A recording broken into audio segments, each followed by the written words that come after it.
now available in paperback and Kindle Unlimited. The Man Crisis. Learn why so many men are struggling to find their way in an increasingly gynocentric world in The Man Crisis. Get your copy of The Man Crisis in paperback and Kindle Unlimited today. 3 people were murdered when a gunman went on a shooting rampage on the campus of the University of Las Vegas in Nevada.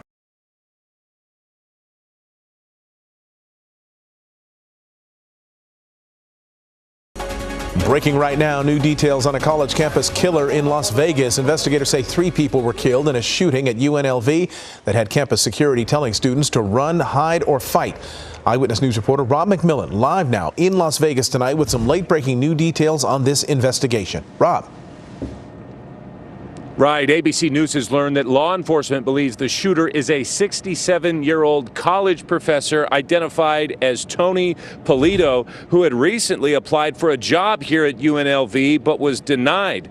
Law enforcement also saying that they believe that many of the victims here were not students, but rather faculty and staff, suggesting to them that the shooting might not have been random, but targeted. The UNLV campus safe and secure tonight. Las Vegas Metro Police say the threat is over. For many families, their nightmare is also over, finally reunited with loved ones. Yeah, it's good. It's good to have my daughter. And I got something for you. I'm a little overwhelmed, but I thank you so much for your worry. It all happened around 11:45 this morning. Shots fired inside Beam Hall, the business school at the University of Nevada in Las Vegas. Everyone's just kind of concerned and looking around, and then boom, everyone's running. And I didn't know what was happening. I was like, I guess we're all running. I really don't have any words. I'm grateful that my daughter is okay, but I feel absolutely horrible for those who don't know where their kids are, who haven't heard their kids. Some students running for their lives, others sheltering in dark classrooms. We were really nervous, so we barricaded all up and just started watching the windows with a couple other kids to just see what we could see. And we saw students running out in single file lines with their hands up, scared. Law enforcement also rushing to the scene and quickly engaging the shooter, killing him. Within minutes, both on and off duty responders raced to the campus to prevent further loss of life. And if it hadn't been for the heroic actions of one of those police officers who responded, there could have been countless additional lives taken. Still, it took time for law enforcement to clear each and every room. For terrified students, minutes must have seemed like hours. Police! Police! Hands up! Hands up! No! What does that mean? For many, it might have seemed eerily similar to October 1st, 2017, when an active shooter opened fire from a room inside the Mandalay Bay in Las Vegas, killing 60 people at a concert, the deadliest mass shooting in U.S. history. Today's shooting was less than 4 miles away. Again, 3 people were killed. Another shooting victim is in stable condition in the hospital. The university president saying classes will be canceled here at UNLV for the rest of this week, perhaps longer. Live in Las Vegas, Rob McMillan, ABC 7 Eyewitness News. Hello, I'm Mark Brown. Get more great ABC 7 content by clicking the subscribe button for our YouTube channel and download the ABC 7 Los Angeles streaming app on Fire TV, Android TV, Apple TV, and Roku to watch on your TV. Now, in this alleged incident that took place at the UNLV Lee Business School, 67-year-old Anthony Polito allegedly went up to the 4th floor on 11:45 a.m. to participate in a mass shooting to take the lives of enemies on a list he had created. However, he did not find any of the individuals who he believed were the ones who rejected him for the job he had applied for to teach at the University of Las Vegas. Instead, he wound up taking the lives of 2 women, I believe, and another woman who wasn't a professor. And after murdering those 3 people, he then allegedly was roaming the halls of UNLV looking for a way to escape, and eventually wound up leaving the building, where he was confronted by UNLV officers who were detectives who wound up shooting and killing Anthony Polito after exchanging gunfire with him in a shootout.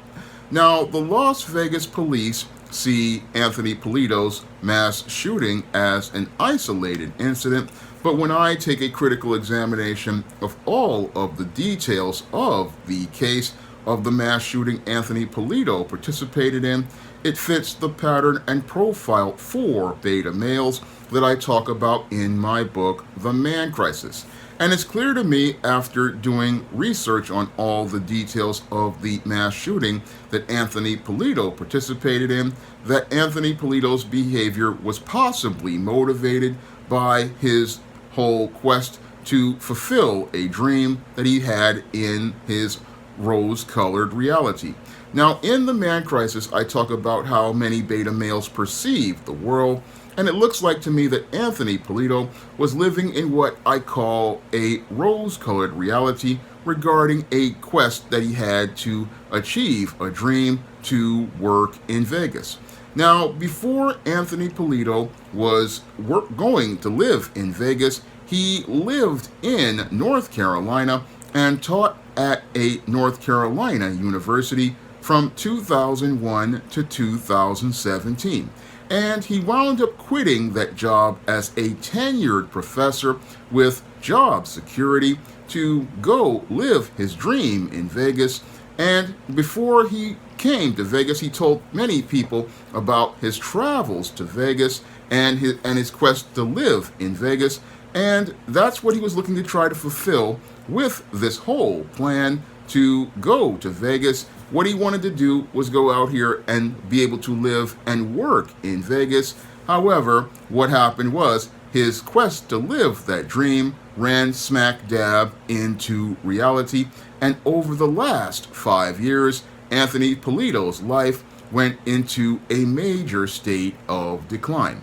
Now, as Anthony Polito was looking to create this and fulfill this covert contract with these university administrators in Las Vegas, what he hoped that they would do is see all of his work experience in North Carolina, and that would open a door for him to be able to work in Vegas. However, many of the schools that he worked for didn't really see him in a positive light because Anthony Polito, according to reports, went out here and participated in classic beta male behavior, such as going out here and creating enemies lists and having issues with people on his job. And it was those issues that possibly were one of the reasons why he did not have a good reference as related to him getting hired in Las Vegas at one of the universities there. Now, as Anthony Polito was hoping to live his dream in Vegas and being able to work there, he was trying to do these adjunct jobs. However, those adjunct jobs wound up ending, and after those adjunct jobs ended because the program ended, this left Anthony Polito without a way to make a living. And without a way to make a living, Anthony Polito started to get really anxious because without a way to make a living, he wasn't going to be able to live his dream of being able to live in Vegas in his golden years.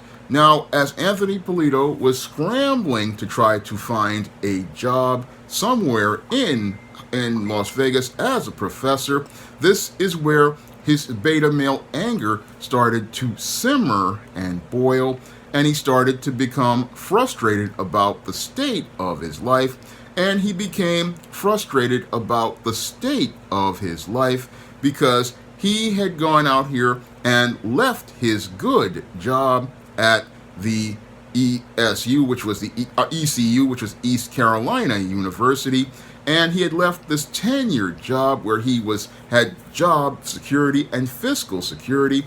He gambled everything on this quest to go to Vegas, but sadly, it looked like he was crapping out as related to getting the job that would allow his world to remain smooth. And because his world was going from being smooth, where he was going to have no problems, conflicts, or obstacles in his life, to becoming a very rough one. This is where Anthony Polito started to go from simmering and boiling in frustration to simmering and boiling in anger. And the thing that I believe basically triggered this anger was the fact that he possibly got a rejection letter from UNLV. And after he possibly got this rejection letter from UNLV, I believe that possibly was the thing that led to him exploding in a rage. Because after not being able to get his dream job, this is where Anthony Polito went from a guy looking to have his smooth world in Vegas to looking to want to destroy the world around him. And with his dreams basically being shattered, he wanted to destroy the world around him and make all of the people at UNLV pay for not hiring him for his dream job.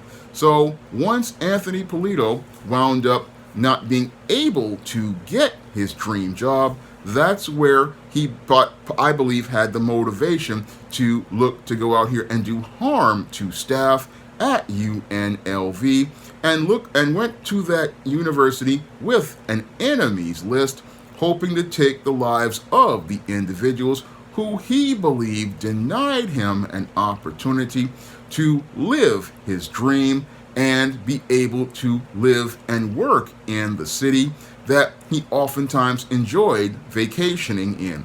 That when Anthony Polito felt like his dreams were being taken away from him, that's when he wanted to make everyone's life a nightmare, and he wanted to make everybody's life a nightmare where he would go out in infamy, similar to the way that Stephen Paddock, the Las Vegas mass shooter, who murdered over 60 people who were attending a concert, wound up losing their lives, but he wanted to bring his trauma to a class, to that school, and have everybody suffer at that school because he wouldn't be able to enjoy his life and enjoy the life that he had dreamed of in his rose-colored reality and have the smooth world he'd always desired.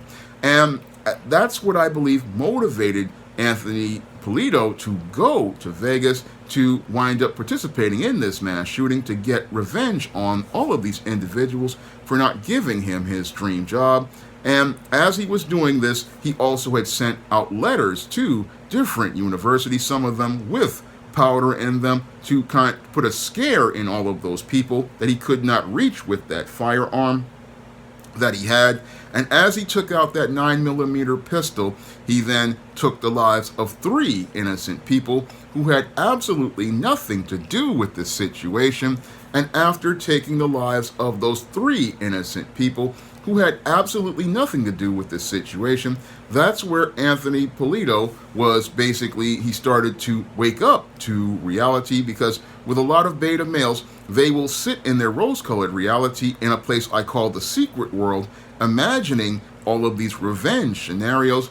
However, once they implement these revenge scenarios, that's when their eyes open up to the real world and the real life consequences of their actions.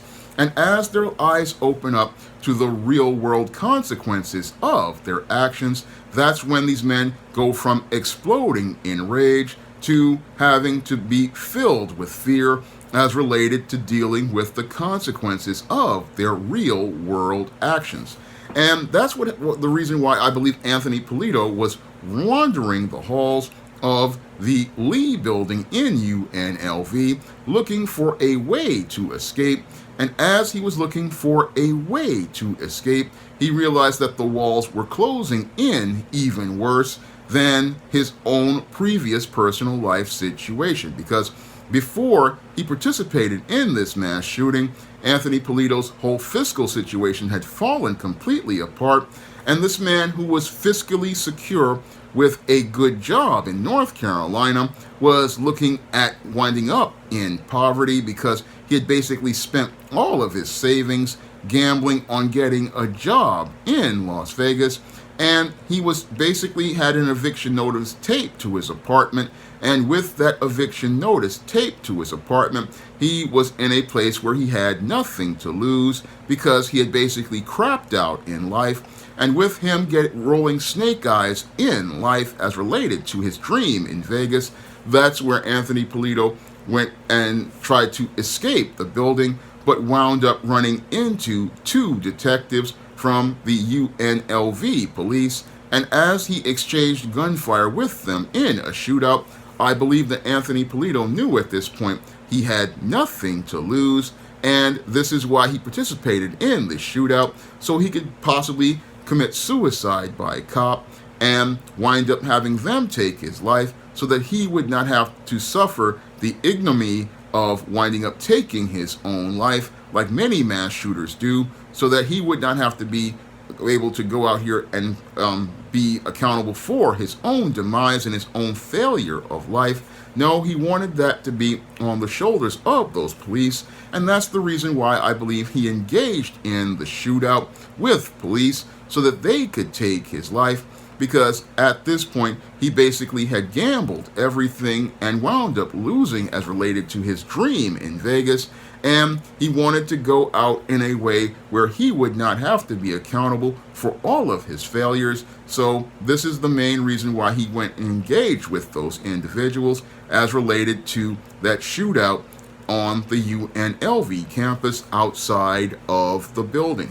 Now, this entire incident, it just is a textbook case of what happens when a beta male lives in a rose-colored reality and does not really think about what happens in the real world, or has a contingency for things that happen in the real world. Because, again, Anthony Polito was a 67-year-old man who basically was set for life at his college at ECU, which is East Carolina University, and he wound up doing something I would never think a senior citizen would do who was established and tenured at a college, and that is go out here and resign a position of a tenured professorship at a university.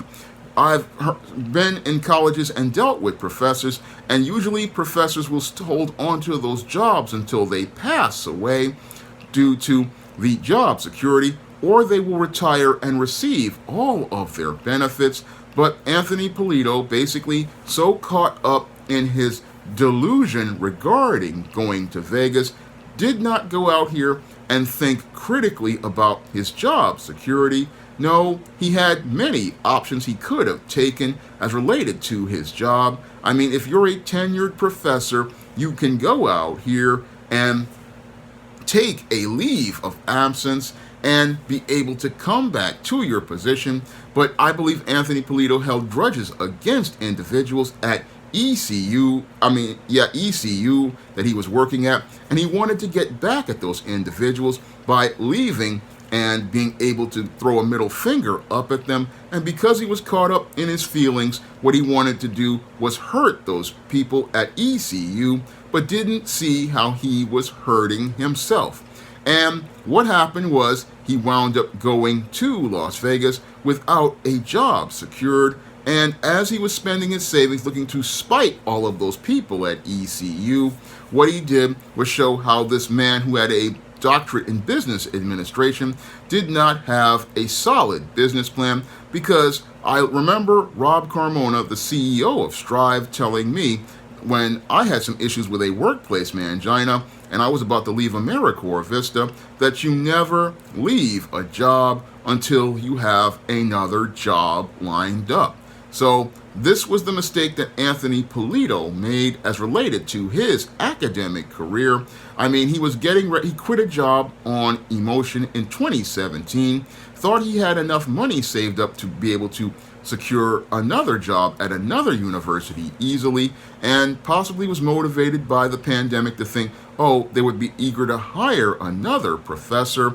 Unfortunately, all of his plans fell completely apart in Vegas, and as they fell completely apart, Anthony Polito started to simmer in anger and frustration and boil in that anger over time, because he thought as a guy with 17 years experience and a professor who had been tenured, he would easily be able to find another job at a university. However, he didn't have the references due to the way he basically alienated himself from many of the staff at the universities he taught at, and this basically made it where he wound up having a hard time finding another job. But he should have never gone out here and moved to Vegas without having a job lined up. And without that job lined up, Anthony Polito wound up in a fiscal situation where the walls wound up closing in on him. And as the walls closed in on him after he lost his adjunct position, this is where he possibly got rejection letters that led to him exploding in a rage, where he passive-aggressively sent all of these letters to different schools, some with powder in them. And I believe it was some of the schools that rejected him that got the powder. And then he decided to take this 9mm pistol and use it to participate in a mass shooting where he hoped to get revenge on the staff of UNLV for having the audacity to reject him for his dream job. Now, in the aftermath of this mass shooting that took place on the UNLV campus, we have many politicians who want to go out here and say that this is a gun control issue. And I can't say that this is a gun control issue where you can go out here and make an argument for banning so-called assault weapons, because Anthony Polito used a 9mm pistol to participate in this shooting, the same way Sung Hee Cho used pistols to participate in that mass shooting on the Virginia Tech campus. Moreover, you really can't make an argument for gun control related to assault-style weapons or so-called background checks, because Anthony Polito, like many of the beta male mass shooters I have made videos about, was able to easily pass a background check and purchase his guns legally. So this basically proves that gun control isn't the issue here. No, the issue here in America is the man crisis that's going on that no one in politics, business, or mental health wants to go out here and acknowledge. We have a problem in this country with the way men are being raised when they are boys, and the way we have raised boys to become men are creating these men in crisis, and these males are turning into ticking time bombs that eventually wind up exploding in rage and wind up participating in a spectrum of violent behaviors because they have not been taught how to think critically, taught how to problem solve, and not taught how to navigate life as a man in a world where the world is rough for men. Because what happened here with Anthony Polito really has to do with a boy who was not raised to become a healthy man, who went out here caught up in his fantasy of in the rose-colored reality he created, and was looking to fulfill that delusion and hoping to fulfill a covert contract by going to Vegas, gambling away his secure and successful career as a professor, and hoping that he would come out with a windfall of a job that he could have in his older age. But as he had to deal with the reality of that world, of being a 67-year-old man who was basically out here struggling to make ends meet, this is where Anthony Polito went from being a successful tenured professor who was a man doing well to winding up becoming a man in crisis who wound up destroying a great career and then wound up losing his life because he gambled on a dream. And as he gambled on this dream, his life wound up coming up snake eyes, and he wound up crapping out as related to his entire life. Now, if you want to learn more about what leads to beta males winding up participating in the dysfunctional and even violent behavior they participate in. You can pick up my book, The Man Crisis, on Amazon.com in paperback and Kindle format. You can also find The Man Crisis at other online booksellers like Smashwords, the iBookstore, Google Play, and Barnes & Noble. And if you'd like to see me make more videos about men in crisis, you can send a donation to the Patreon, the PayPal, or the Cash App by clicking the links in the description box. That's all I have to say for this video. You can comment, rate, and subscribe. Now available for the first time in paperback, Why 70% of Black Women Are Single.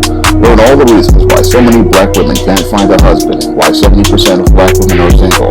Get your copy of Why 70% of Black Women Are Single on Amazon.com today.